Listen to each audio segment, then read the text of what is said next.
हाँ जी, नमस्कार सभी को। मैं अजय सोलंकी स्वागत करता हूँ भाई आप सभी का आपके अपने YouTube चैनल शिक्षा सागर में। और यहाँ आपके सामने दो चीज़ें हैं। एक तरफ आपको दिखाई दे रही है हमारी एप्लीकेशन और दूसरी तरफ आपको दिखाई दे रहा होगा आपका चैप्टर। ये आपका चैप्टर है जो आज हम स्टार्ट करने वाले हैं। क्लास 7th का चैप्टर नंबर 1 हम शुरू करने वाले हैं। क्लास 6 के सभी 16 चैप्टर जो हैं हमने कंप्लीट कर लिए थे। आपका साइंस का एक क्लास का जो सिलेबस है वो टोटली कंप्लीट हो चुका है। ये जो क्लास है ये साइंस के लिए डेडिकेटेड क्लास है और हर रोज़ आपको टाइम टेबल मिल जाया करेगा आपकी कम्युनिटी पोस्ट पर और टेलीग्राम पर। टेलीग्राम ज्वाइन करना बहुत ज़रूरी है। यहाँ टेलीग्राम मैंने दिखा भी रखा है कि टेलीग्राम ज्वाइन कीजिए आप लोग। इसके अलावा भाई ये हमारी एप्लीकेशन है, इसे ज़रूर से भी ज़रूर डाउनलोड कर लीजिए। बहुत ज़्यादा काम की एप्लीकेशन है। लिंक आपको डिस्क्रिप्शन में और फर्स्ट कमेंट में देखने को मिल जाएगा। एंड्रॉयड एप्लीकेशन है। अगर आप अच्छे टेस्ट अटैम्प्ट करते हैं तो आपको ट्रॉफीज़ मिलेंगी। 60% से ऊपर स्कोर किया तो गोल्ड ट्रॉफ़ी, 40% से ऊपर किया तो सिल्वर ट्रॉफ़ी और 20% पर रहे तो ब्रॉन्ज ट्रॉफ़ी मिलेगी। हर एक कैटेगरी के लिए कुछ ना कुछ है, पर फिलहाल हम ज़्यादा फोकस कर रहे हैं सीटेट कैटेगरी पर। तो ये जो है आज की आपकी जो क्लास है ये आपको दिखा देते हैं और अब शुरू करते हैं आपके चैप्टर से। तो चैप्टर के लिए भाई यहाँ आ जाते हैं। ये आपको आपका चैप्टर पीडीएफ की फॉर्मेट में दिखाई देगा और एक एक करके आपको हिंदी और इंग्लिश दोनों लैंग्वेजेस में मैं आपको कुछ चीज़ें बताता रहूँगा, समझाता रहूँगा। तो ये क्लास हिंदी और इंग्लिश दोनों के लिए काम की होने वाली है। सबसे पहली बात कि टॉपिक क्या है अपना। टॉपिक है पादपों में पोषण, मतलब न्यूट्रिशन इन प्लांट्स। सबसे पहला पॉइंट, मोड ऑफ न्यूट्रिशन क्या होता है, मतलब पोषण की विधि कौन कौन सी होती हैं ये देखना है। तो चैप्टर को देखने से बेटर ये है कि मैं आपको समझा दूं अच्छे तरीके से। तो उसके लिए हम चलते हैं यहाँ आपको चीज़ें लिख कर बता दूंगा ताकि आपको सही तरीके से चीज़ें समझ में आएँ। अब करते हैं शुरुआत अपने कंसेप्ट की। सबसे पहले तो हम बात करेंगे यहाँ आपसे पोषण विधि की, कि पोषण विधि क्या होती है और या फिर मोड ऑफ जो न्यूट्रिशन है वो क्या होता है। मोड ऑफ न्यूट्रिशन, या फिर आप इसको कह सकते हो पोषण विधि। अब इसमें आपको क्या समझना है भाई, देखो सबसे पहला जो तरीका होता है वो क्या होता है, ये होता है ऑटोट्रोप, या फिर आप कह सकते हो ऑटोट्रोफिक। ऑटोट्रोफिक जो होते हैं भाई ये क्या होते हैं, ये होते हैं स्वपोषी, या फिर आप इनको कहते हैं स्वपोषण। स्वपोषण इसका अर्थ क्या है कि ये वो मोड ऑफ न्यूट्रिशन है जिसमें कोई भी जीव अपना खाना खुद बनाए। जो भी उसका खाना है अगर वो खुद बनाता है तो उसे ऑटोट्रोपिक मोड ऑफ न्यूट्रिशन बोला जाएगा, मतलब स्वपोषण बोला जाएगा।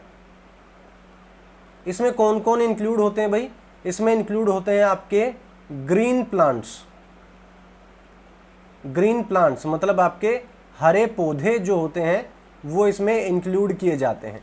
तो अब सवाल ये आता है कि ठीक है हरे पौधे काउंट किए जाते हैं, लेकिन उन हरे पौधों को फिर बोला क्या जाएगा, तो उन हरे पौधों को बोला जाएगा ऑटोट्रोप्स।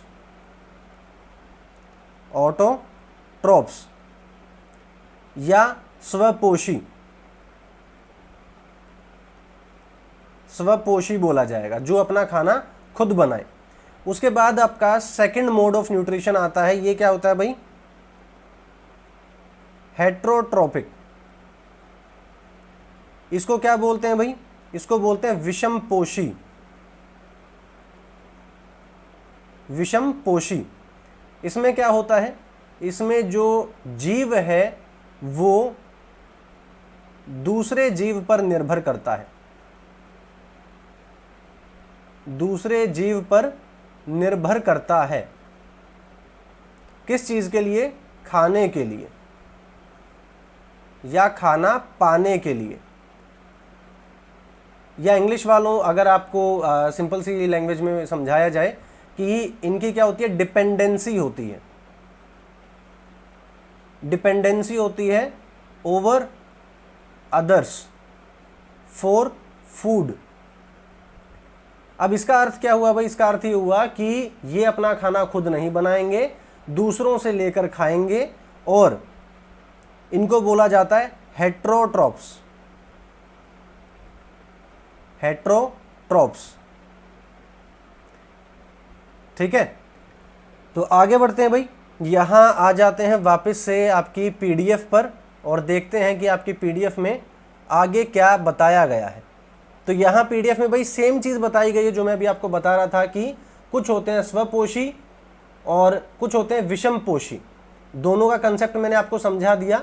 अब थोड़ा सा ये देखा जाए कि प्रकाश संश्लेषण जो है वो किस प्रकार से होता है और किस में होता है, इसका पूरा मैकेनिज्म थोड़ा सा समझा जाए, और फिर उसके बाद हम देखेंगे कोशिकाओं के बारे में। कोशिकाओं के बारे में मतलब सेल्स के बारे में। तो यहाँ आ जाते हैं भाई वापस से अपनी कंसेप्ट वाले पेज पर। चीज़ें जितना ज़्यादा मैं आपको लिखकर समझाऊंगा मेरे हिसाब से आप लोगों के लिए उतना ज़्यादा बेटर होने वाला है। तो इसको एक बार इरेज कर देते हैं भाई।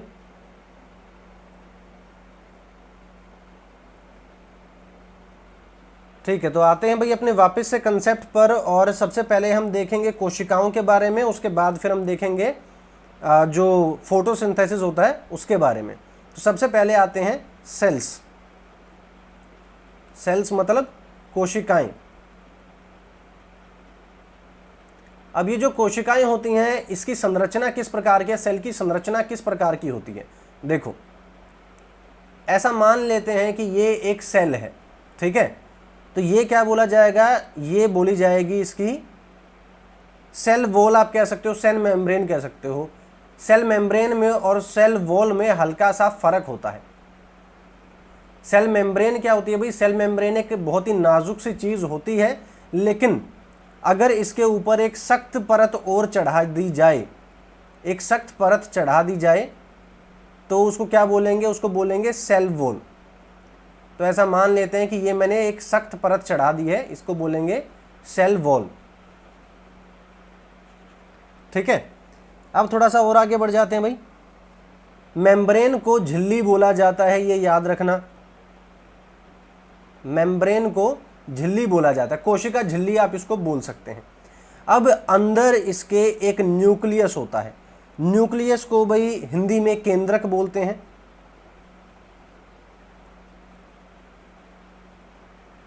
न्यूक्लियस जो है इसे हिंदी में क्या बोलेंगे, केंद्रक। तो ये क्या होता है, जैसे एटम में भी न्यूक्लियस होता है, ये वो उसका केंद्र होता है, तो सेम इसी प्रकार से सेल में भी क्या होता है, एक न्यूक्लियस होता है जो इसका केंद्रक होता है। अब बाकी बची भाई जो भी संरचना है उसमें क्या है, उसमें सिर्फ और सिर्फ जेली है, सिर्फ और सिर्फ क्या है, जेली है। तो ये क्या हुई, ये आप कह सकते हैं इसे साइटोप्लाज्म,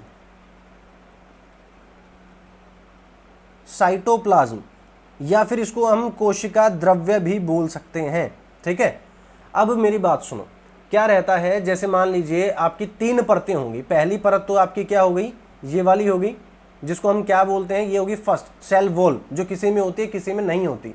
जो चीज़ सख्त होगी उसमें सेल वॉल होगी, जो चीज़ सॉफ्ट होगी उसमें सेल वॉल नहीं होगी। जैसे इंसानी शरीर में सेल वॉल नहीं होती, लेकिन जो आपके पेड़ पौधे होते हैं उनमें सेल वॉल होती है। ठीक है, उसके बाद आगे बढ़ते हैं, ये है सेल मेम्ब्रेन आपकी, जो सेकंड है ये है सेल मेम्ब्रेन। ये क्या होती है, ये एक होती है झिल्ली, ये हर में मिलेगी आपको, जैसे इंसान में मिलेगी और पौधे में भी मिलेगी। उसके बाद है केंद्रक, केंद्रक मतलब आपका न्यूक्लियस, ये इसका सेंटर पॉइंट होता है। उसके बाद जो बाकी का इसमें पोर्शन बचा, इसमें होता काफ़ी कुछ है, लेकिन फिलहाल आपको सिर्फ यही पढ़ना है कि इसमें साइटोप्लाज्म होता है। साइटोप्लाज्म कैसा होता है भाई, जेली लाइक होता है। जेली लाइक कैसे, जैसे मान लीजिए आजकल आप सैनिटाइज़र यूज़ कर रहे हो ना हाथ साफ करने के लिए, तो सैनिटाइज़र टाइप का जो जेली सैनिटाइज़र होता है उसी टाइप का एक मटेरियल होता है, जिसे क्या बोला जाता है, साइटोप्लाज्म। ये कौन सी चीज़ हो गई, तीसरी चीज़ हो गई। और फोर्थ चीज़ कौन सी हो गई भाई आपकी, न्यूक्लियस। ठीक है, तो ये 4 चीज़ें आपकी जो है आपको याद होनी चाहिए। अब थोड़ा सा आगे बढ़ जाते हैं और नेक्स्ट पॉइंट देखते हैं आपका फोटोसिंथेसिस। तो फोटोसिंथेसिस में क्या है भाई, आपको क्या समझना चाहिए वो आपको थोड़ा सा बता देते हैं।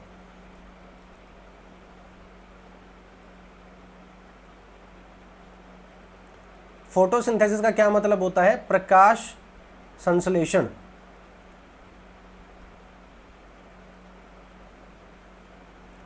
प्रकाश संश्लेषण ये क्या होता है, इसमें स्टार्टिंग में पानी का इस्तेमाल किया जाएगा, प्लस में कार्बन डाइऑक्साइड का इस्तेमाल किया जाएगा, और सनलाइट होनी चाहिए, सनलाइट होनी चाहिए, और क्लोरोफिल का भी होना ज़रूरी है, क्लोरोफिल का भी होना ज़रूरी है। तो क्या बनेगा आपका, बनेगा कार्बोहाइड्रेट, कार्बोहाइड्रेट, और साथ ही साथ ऑक्सीजन निकलेगी।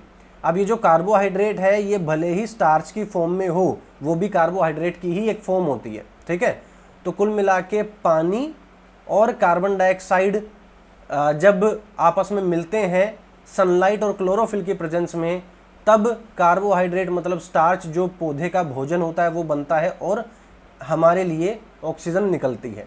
अब एक और चीज़ आपको मैं बता देता हूँ यहाँ पर कि क्लोरोफिल का काम क्या होता है।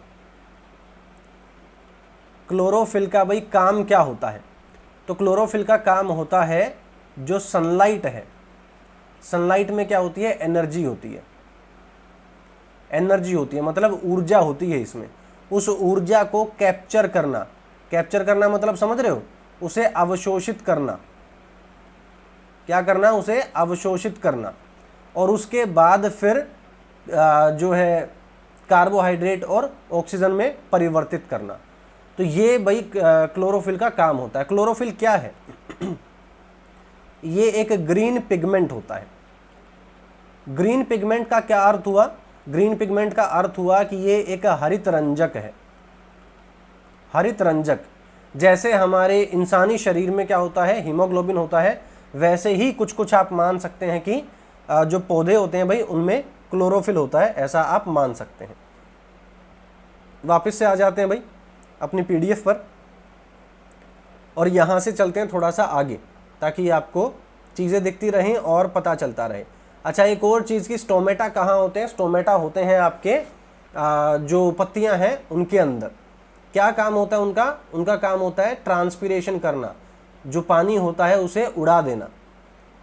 ठीक है, क्लोरोफिल आपको बता दिया मैंने, इसकी पूरी मैकेनिज्म मैंने आपको बता दी है। ठीक है, और आगे बढ़ जाते हैं। स्टोमेटा मैंने आपको बता ही दिया है, आसान चीज़ है। और थोड़ा सा आगे बढ़ते हैं, यहाँ आ जाते हैं। यहाँ क्या है भाई, यहाँ थोड़ा सा बताया गया है शैवाल के बारे में। शैवाल क्या चीज़ें होती हैं वो आपको अभी थोड़ा सा मैं एक्सप्लेन कर देता हूँ, समझा देता हूँ कि क्या क्या चीज़ें किस किस टाइप से रहती हैं। मोड ऑफ न्यूट्रिशन अब हल्का सा जो है बदल जाएगा। क्या हो जाएगा मोड ऑफ न्यूट्रिशन, देखो ये कुछ पौधे के पत्ते आपको दिखाई दे रहे हैं, ये हरे तो नहीं है। अगर ये हरे नहीं है तो इसका मतलब क्या हुआ, इसका मतलब ये हुआ कि इसमें क्लोरोफिल नहीं है, और अगर इसमें क्लोरोफिल नहीं है तो इसका अर्थ ये हुआ कि ये अपने लिए खाना खुद नहीं बना सकते। अब ऐसे पौधे कौन से होते हैं, क्या क्या उनके नाम होते हैं, वो भी आपके लिए जानना ज़रूरी है, तो वो आपको अब थोड़ा सा बताऊंगा। यहाँ अब आप ये समझें कि जो शैवाल होता है, एल्गी जो होता है, वो अपना खाना किस प्रकार से बनाता है। जैसे कुछ ऐसे एल्गी होते हैं भाई जो ग्रीन होते हैं, वो अपना खाना खुद बना पाते हैं, कुछ ऐसे होते हैं जो अपना खाना खुद नहीं बना पाते, वो दूसरों पर डिपेंड करते हैं। सेम वैसे ही आपने अमरबेल का नाम सुना होगा, अमरबेल का नाम आपने सुना होगा। वापस से भाई आते हैं अपने कंसेप्ट वाले पेज पर, इसको कर देते हैं इरेज।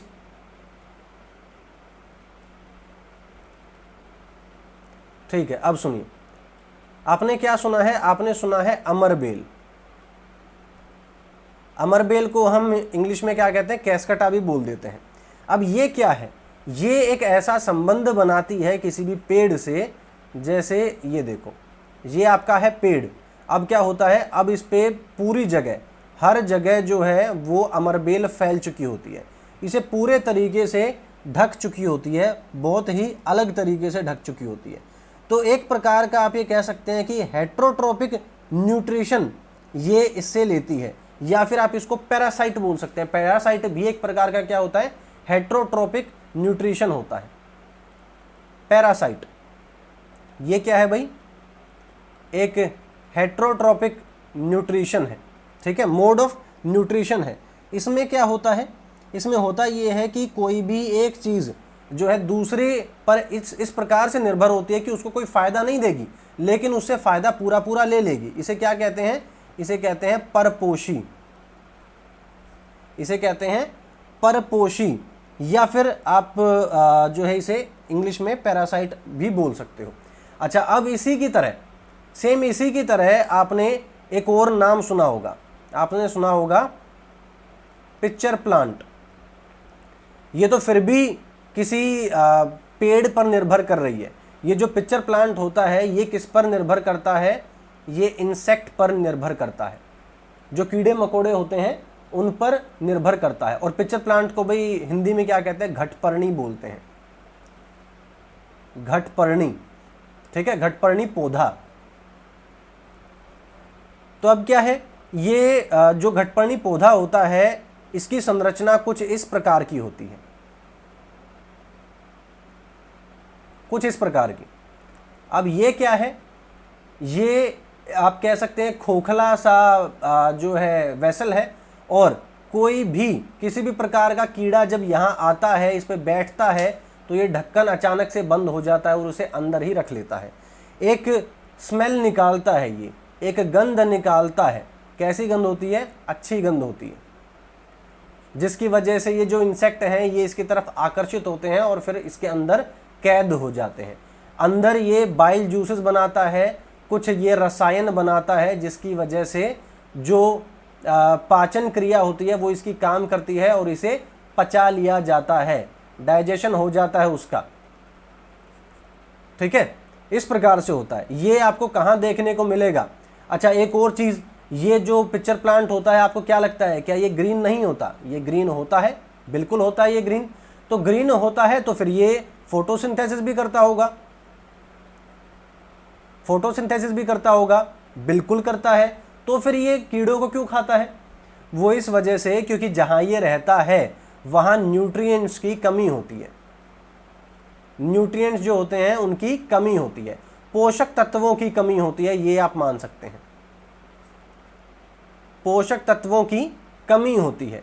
अब जो बचे हुए पोषक तत्व हैं जो इसे नहीं मिल पा रहे हैं, उनको पाने के लिए ये इन कीड़ों को खा जाता है, ताकि इसका पोषण जो है वो पूरा हो पाए, ठीक है। इतना समझ में भाई आपको मेरे हिसाब से आया होगा। वापस से आ जाते हैं अब आपकी पीडीएफ पर, आगे बढ़ते हैं थोड़ा सा। तो यहां मैंने कोशिश की भाई आपको ये समझाने की कि हर कोई हरा पौधा प्रकाश संश्लेषण तो करता है। ये देखो, ये आपको फोटो आपके सामने है, किसका, पिक्चर प्लांट का, घटपर्णी पौधे का। आगे बढ़ते हैं, नेक्स्ट है ये क्या है भाई, ये है सेप्रोफाइट्स।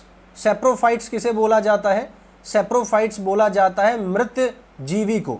मृत जीवी कौन क्या चीज़ होती है, ये आप कह सकते हो कि वो पौधे या वो जीव जो किसी दूसरे मरे हुए जीव पर निर्भर करते हैं, उन्हें सेप्रोफाइट्स बोला जाता है। वापस से आ जाते हैं आपके कंसेप्ट वाले पेज पर और ये कंसेप्ट आपको क्लियर करते हैं। इसको इरेज कर देते हैं पहले, ठीक है। अब ध्यान से सुने, ये क्या होता है भाई, इसे कहा जाता है मृत जीवी। मृत जीवी मतलब सेप्रोट्रोप्स, ठीक है, इसको क्या बोलते हैं, सेप्रोट्रोप्स। और ये जो मोड ऑफ न्यूट्रिशन जो होता है वो क्या होता है, सेप्रोट्रोपिक न्यूट्रिशन, या फिर आप कह सकते हैं कि किसी भी मरे हुए चीज पर, जैसे आपने मशरूम देखा है क्या, मशरूम आप सभी ने देखा होगा।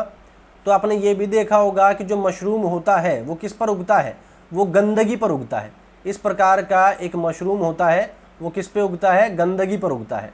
जहाँ गली सड़ी चीज़ें पड़ी होती हैं वहाँ उगता है। कई बार आपने ये भी देखा होगा कि जो फंगस होती है, फंगस का नाम सुना है ना आपने, फंगस जो होती है, फफूंदी जो होती है, वो कहाँ उगती है? वो सड़ी हुई चीज़ों पर उगती है। जैसे मान लीजिए ब्रेड हो गया, कोई ब्रेड सड़ गया था मॉइस्चर की वजह से, या लेदर हो गया जो मॉइस्चर पकड़ गया था, या लकड़ी हो गई, वुड जो मॉइस्चर पकड़ गई थी। ये सारी चीज़ें अगर नमी पकड़ जाएं तो इनमें फफूंदी लग जाती है। और फफूंदी क्या है भाई? फफूंदी भी एक प्रकार का जीव है, और ये क्या करता है? ये गली सड़ी चीज़ों पर क्या करता है? निर्भर करता है। सेम ऐसी मशरूम है। मशरूम भी क्या है? एक जीव है जो गली सड़ी चीज़ों पर, मरी हुई चीज़ों पर डिपेंड करता है। इसे क्या बोलते हैं? इसे बोलते हैं सेप्रोट्रॉपिक न्यूट्रिशन। सेप्रोट्रॉपिक न्यूट्रिशन, या आप इसे कह सकते हैं कि ये मृत जीवी होते हैं जो दूसरों पे डिपेंड करते हैं। ठीक है, आगे बढ़ जाते हैं भाई। नेक्स्ट आते हैं वापस से, कहाँ वापस से आएंगे? आपके पीडीएफ वाले पेज पर। तो यहाँ भाई आपको मशरूम का एक फोटो दिखाई दे रहा होगा, और इन्हें क्या बोला जाता है? मृतजीवी बोला जाता है। मृतजीवी पोषण से ये जिंदा रहते हैं। कवक और फंजाई, जिसे आप क्या कहते हैं? लाइकन और फंजाई आप बोल सकते हैं, फंगस आप बोल सकते हैं, ये उसी पे डिपेंड करते हैं। उसके बाद फिर आ जाता है भाई सिम्बायोटिक रिलेशनशिप। सिम्बायोटिक रिलेशनशिप मतलब कि सहजीवी संबंध। ये थोड़ा सा अलग मामला है, इसे मैं आपको थोड़ा समझा देता हूं। वापस से आते हैं भाई कंसेप्ट वाले पेज पर। इसे कर देते हैं इरेज।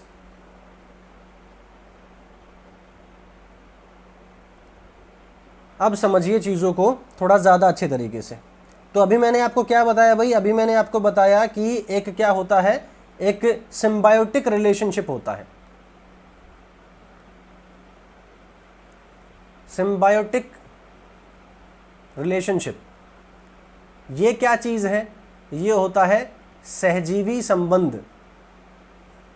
सहजीवी संबंध। इसमें क्या होता है? इसमें दो ऐसी चीज़ें होती हैं जो एक दूसरे को फ़ायदा देती हैं। समझ रहे हो? एक दूसरे को, या फिर इसको सिम्बायोसिस भी बोल देते हैं कई बार। सिम्बायोटिक रिलेशनशिप की जगह इसे सिम्बायोसिस भी बोल दिया जाता है। ठीक है, तो अब क्या होता है भाई? अब होता यह है कि जैसे राइजोबियम का आपने नाम सुना होगा। राइजोबियम का नाम आपने सुना होगा। ये क्या होता है? ये एक बैक्टीरिया होता है। बैक्टीरिया होता है। कहाँ मिलता है ये प्लांट्स की रूट्स में मिलता है, जड़ों में मिलता है। क्या काम होता है भाई इसका? सबसे पहले तो इसकी कमज़ोरी को समझो। इसकी कमज़ोरी ये होती है कि ये अपना खाना खुद नहीं बना सकता। ये खाना अपना खुद नहीं बना सकता, लेकिन ये एक दूसरा काम कर सकता है। क्या काम कर सकता है? ये नाइट्रोजन को फिक्स कर सकता है। नाइट्रोजन को फिक्स कर सकता है। अब क्योंकि जो पौधे होते हैं, देखो आपका एटमॉस्फेयर है, आपकी एयर है, एयर में क्या है? नाइट्रोजन है। अब ऐसा तो है नहीं कि पौधे डायरेक्ट सांस लेंगे और नाइट्रोजन को सूंघ जाएंगे, ऐसा तो होता नहीं है। तो नाइट्रोजन एक ऐसी फॉर्म में चाहिए जिसे पौधे इस्तेमाल कर सकें, उसको बोलते हैं नाइट्रोजन को फिक्स करना। तो ये जो राइजोबियम है, बैक्टीरिया है, ये क्या करेगा? हवा में मिलने वाली नाइट्रोजन को फिक्स करेगा और पौधों को पहुंचाएगा। पौधों को क्या देगा? पोषण देगा। ठीक है, अब उसके बदले में क्या होगा? उसके बदले में ये होगा कि जो प्लांट्स हैं ये क्या बनाते हैं? ये फूड बनाते हैं।